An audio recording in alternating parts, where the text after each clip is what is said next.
L'une des banques les plus célèbres des États-Unis vient de faire faillite. Mais la chute de Lehman Brothers n'est que la face émergée de l'iceberg. Par un effet domino, toute l'économie américaine, puis mondiale, est sur le point d'être fortement affectée. Et cela ne rate pas. Le S&P 500 s'écroule. Et pour bien comprendre comment cette entreprise a su tirer profit de la crise des subprimes pour infiltrer les plus grands États du monde, y compris la France, on doit d'abord parler du personnage principal de cette histoire, Larry Fink. Né en 1952 dans une famille aisée à Los Angeles, il consacre ses premières années d'études à une carrière politique, avec un diplôme en sciences politiques de l'UCLA. Mais rapidement, Larry comprend que le pouvoir se trouve là où est l'argent. Pour ça, il rejoint le groupe secret Kappa Beta Phi, qui est une fraternité secrète composée de personnes influentes de Wall Street, tels que Michael Bloomberg et le président de Goldman Sachs. Aparté, d'ailleurs, vous le verrez, mais cette fraternité va avoir un rôle majeur dans le parcours de Larry, ce qui l'emmène dans le milieu de la banque et de l'immobilier, en travaillant pour First Boston. Par pur hasard, son arrivée coïncide avec une loi de 1983, où le président Ray Jan déréglemente Wall Street, crée un environnement parfait pour les innovations financières. Larry voit un boulevard s'ouvrir devant lui, celui de la titrisation des prêts bancaires. Pour faire simple, la titrisation des prêts bancaires est un processus financier où plusieurs prêts hypothécaires individuels, comme ceux que les gens empruntent pour acheter des maisons, sont regroupés pour former un ensemble appelé titres et ensuite vendu à des investisseurs sur le marché financier. Concrètement, imaginez que de nombreuses personnes empruntent de l'argent pour acheter des maisons, créant ainsi différents prêts hypothécaires. Plutôt que de conserver ces prêts individuels, les prêteurs les regroupent et les revendent sous forme de titres à des investisseurs. Ces investisseurs gagnent de l'argent grâce au paiement mensuel des emprunteurs, qui sont regroupés et redistribués aux détenteurs de ces titres, ce qui permet aux prêteurs de libérer des fonds pour d'autres prêts, tandis que les investisseurs ont l'opportunité de gagner de l'argent en investissant dans des titres adossés à des prêts hypothécaires. Larry Fink était l'un des architectes de cette innovation financière, faisant de lui l'un des employés les mieux rémunérés, générant plus d'1 milliard de dollars pour First Boston. Mais alors qu'il était à 2 doigts de se faire couronner PDG, Larry se brûle les doigts. En 1986, ses pratiques ambitieuses ont eu raison de lui. Après quelques transactions trop risquées, Larry commet une énorme erreur, une grosse erreur, conduisant la perte de plus de 100 millions de dollars pour First Boston. Il n'en fallait pas plus pour qu'il perde sa réputation et le respect qu'il avait acquis, le bannissant de toute offre d'emploi dans un fonds d'investissement. Mais alors que beaucoup auraient vu cela comme une fin de carrière, Larry, lui, y voit une opportunité, celle d'être à la tête de sa propre entreprise. À 36 ans, il s'associe avec certaines de ses anciennes relations de Kappa Beta Phi pour créer en 1988 BlackRock. Honnêtement, les débuts de BlackRock ressemblent à une longue route américaine, lisse, confortable, sans nid de poule. En seulement 5 ans, il fait croître BlackRock de 5 millions à 8 milliards de dollars. Tout cela grâce à la gestion de fonds de grandes institutions, telles que les caisses de retraite, les dotations universitaires ou encore la fortune des ultra riches. Mais le véritable tour de force de Larry Fink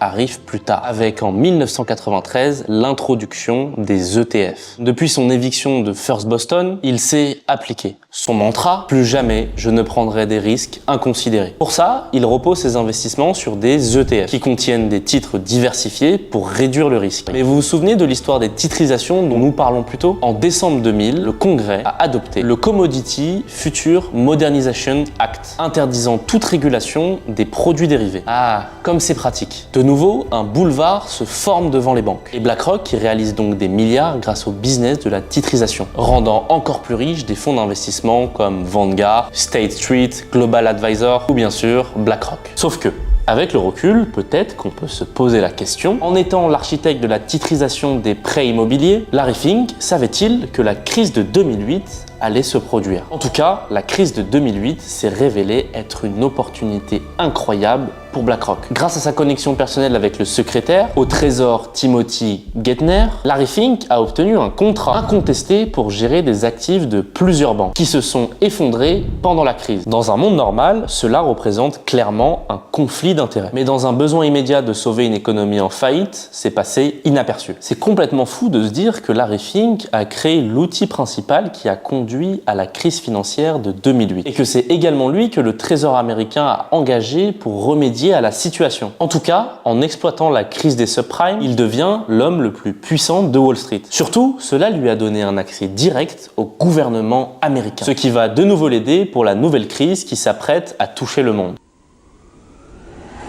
Nous sommes en guerre. Alors qu'en 2020, les pays fermaient un à un leurs frontières, que l'économie mondiale a dû se mettre au ralenti par obligation, le gouvernement américain a de nouveau fait appel à BlackRock pour protéger la réserve fédérale des conséquences financières dues au coronavirus. Alors vous allez me dire, mais en quoi c'est mal de venir sauver l'économie mondiale? BlackRock a empêché de nombreuses faillites. On devrait s'en féliciter, non? Oui et non. En fait, il y a une sorte de pattern qui se répète avec BlackRock, c'est que à chaque période d'incertitude économique, l'entreprise en a profité pour accroître son pouvoir auprès des États et des entreprises. Aujourd'hui, c'est une société d'investissement qui contrôle un nombre extrêmement important d'actions dans certaines des plus grandes entreprises du monde. 10% de Fox News, 16% de CBC, 13% de Comcast. Il possède lui-même NBC, MSNBC, CNBC et Sky News. Il possède également 12% de Disney et est investisseur important dans Google, Amazon, Meta ou encore Twitter. BlackRock détient aussi une partie de chaque organisation médiatique ou grand média sur la planète, de l'Amérique du Nord à l'Asie, en passant par l'Australie et au-delà encore. En fait, on estime que d'une manière ou d'une autre, BlackRock et Vanguard contrôlent plus de 90% du paysage médiatique aux États-Unis et 88% des compagnies sur le S&P 500. Et la France n'est pas exclue. BlackRock est le premier investisseur privé de la bourse de Paris au CAC 40 avec 27 milliards d'euros investis, soit moins même pas de 0,5% de leur portefeuille. En tout cas, BlackRock, c'est plus de 10 billions, oui billions de dollars d'actifs sous gestion. Si vous n'arrivez pas trop à vous représenter la somme, c'est à peu près la moitié du PIB des États-Unis. Et tout cela contrôlé par une seule entreprise. Et en fait, c'est là que les choses sont dérangeantes. Une telle possession d'actifs leur permet une chose, c'est de créer un environnement anti-concurrentiel. En fait, en investissant dans différentes entreprises du même secteur d'activité, BlackRock peut créer une propriété circulaire. Concrètement, il possède des actions d'une entreprise qui elle-même possède des actions dans BlackRock. Ce conflit d'intérêts crée ce que HBR appelle une forme différente de monopole, qui, selon eux, nuit carrément à la concurrence, aux consommateurs et à l'économie. L'exemple le plus récent de ça, c'est l'inflation dans les supermarchés américains. En possédant Walmart, Kroger ou encore Target, BlackRock peut faire pression pour maintenir les prix à un certain niveau. C'est un peu le kilo de tomates à ce prix et pour tout le monde. That's it. Et Larry, lui, il l'a vraiment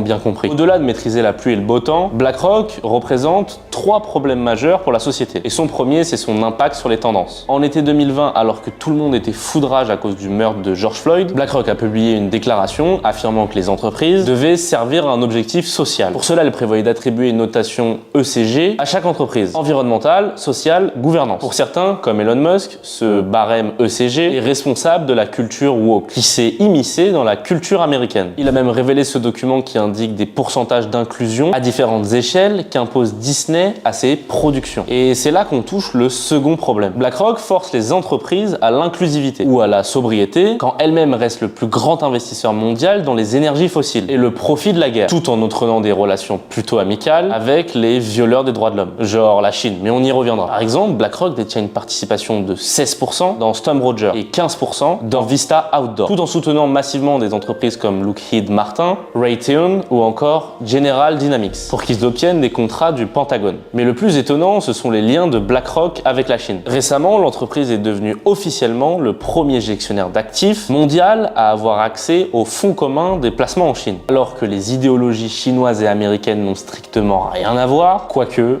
l'argent.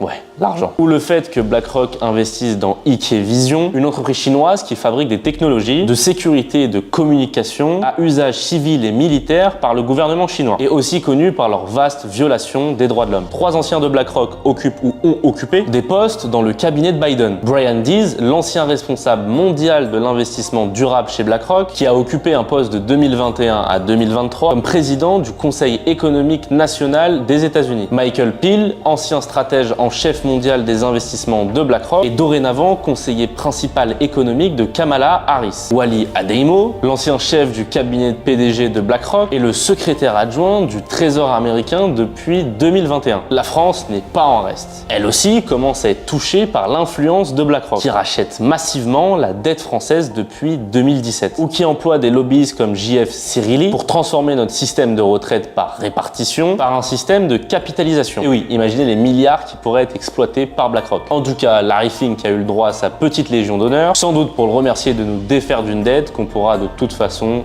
jamais rembourser. Après, rassurez-vous, tout n'est pas rose dans la vie de BlackRock. Déjà, son agenda progressiste n'a pas montré des performances très convaincantes. Voyez Disney, jugée trop woke. Elle a perdu une sacrée valorisation depuis son pic en 2021, en enchaînant polémiques et mauvais résultats au box-office. Puis même une telle puissance financière commence à faire peur, même à des géants comme le fondateur du fonds d'investissement Vanguard. Imaginez si BlackRock chute, il emporte avec lui toutes ses économies. En tout cas, on l'a encore vu récemment avec l'ETF Bitcoin. Après une bataille sans répit avec la SEC, BlackRock a obtenu gain de cause, ce qui montre à quel point ce fonds d'investissement est même plus puissant qu'une organisation gouvernementale.